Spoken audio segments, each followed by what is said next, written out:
signal still, right? Just on a internal trigger, it holds it still. Yeah. And external trigger, this Then one has to be okay. on, and you have to have it plugged in. Yeah, right. Okay. So first we start off by turning them both on. We're going to attach the stimulus, black into negative, red into positive, Okay, so into our channel. We're going to go into channel 1. so the output goes into channel 1. Yeah. So we need it on DC current, which is good.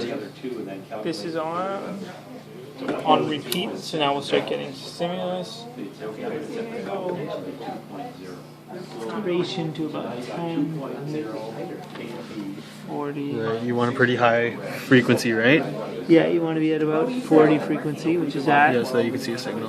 Duration's at 10, that should be Duration's at good. Voltage, we'll put to 4. Okay. Okay, so did we lose it? I don't know yet. Let's go there.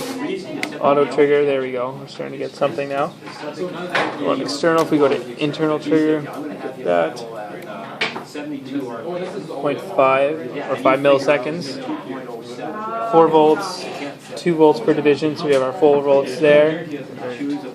And yeah, we got a trigger. Okay, so there's internal trigger, and then external trigger, you just plug that into the stem.